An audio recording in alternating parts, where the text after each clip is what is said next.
Hello दोस्तों, स्वागत है आपका एक और वीडियो में। तो दोस्तों हम बात करने वाले हैं के-पिट टेक्नोलॉजी कंपनी के बारे में, क्योंकि के-पिट टेक्नोलॉजी कंपनी का जो है क्वार्टर 2 का नंबर आ गया है और अब की बार देखते हैं कि कंपनी को जो है प्रॉफिट हुआ है या लॉस हुआ है।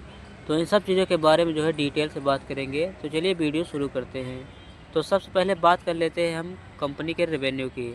अगर रेवेन्यू की बात की जाए तो पिछले साल जो है कंपनी का रेवेन्यू जो है 1471 करोड़ रुपए था, क्योंकि यहाँ पे मिलियन में दिया हुआ है तो हम एक अंक छोड़ के बात करेंगे। और वहीं अगर बात की जाए पिछले क्वार्टर की बात की जाए तो पिछले क्वार्टर में जो है कंपनी का रेवेन्यू जो है 1538 करोड़ रुपए था और अभी देखा जाए तो 1587 करोड़ रुपए का जो है रेवेन्यू जनरेट किया है कंपनी ने। यानी कि देखा जाए तो क्वार्टरली बेसिस पे जो है कंपनी का रेवेन्यू जो है यहाँ हल्का सा बढ़ता हुआ दिखाई दिया है।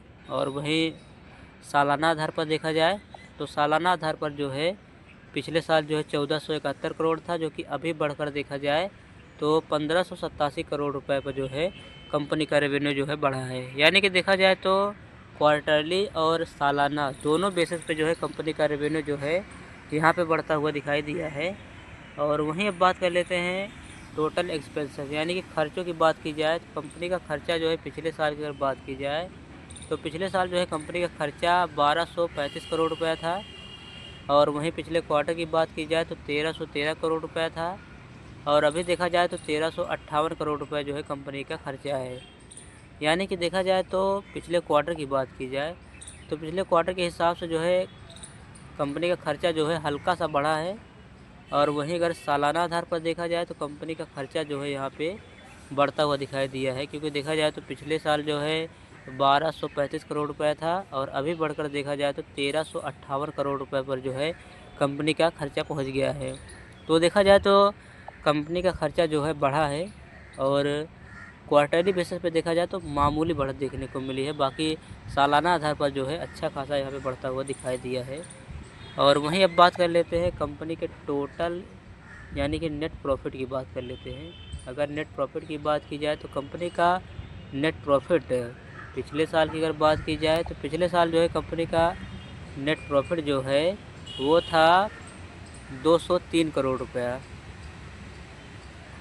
और वहीं अगर बात की जाए पिछले क्वार्टर की तो पिछले क्वार्टर में जो है कंपनी का नेट प्रॉफिट जो है 171 करोड़ रुपया था और अभी देखा जाए तो लगभग जो है 169 या कह सकते हैं कि 170 करोड़ रुपए पर पहुंच गया है।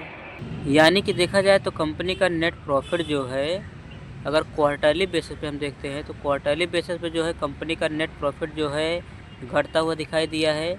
और वहीं अगर सालाना आधार पर देखा जाए तो सालाना आधार पर भी जो है कंपनी का प्रॉफिट यहाँ पे अब की बार जो है हमें गिरावट देखने को मिली है।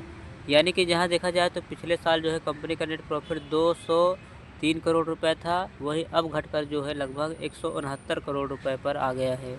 यानी कि देखा जाए तो अब की बार जो है क्वार्टर 2 में कंपनी का ये नेट प्रॉफिट जो है घटा है। और क्वार्टरली बेसिस पे देखें तो क्वार्टरली बेसिस पे जो है कंपनी का नेट प्रॉफिट घटा है, क्योंकि पिछले क्वार्टर में जो है 171 करोड़ रुपया था और अभी देखा जाए तो 169 या कह सकते हैं लगभग 170 करोड़ रुपए है। तो देखा जाए तो क्वार्टरली बेसिस पे हल्की गिरावट देखने को मिली है और वही अगर सालाना आधार पर देखा जाए तो कंपनी का नेट प्रॉफिट जो है काफ़ी ज़्यादा गिरता हुआ दिखाई दिया है यहाँ पे।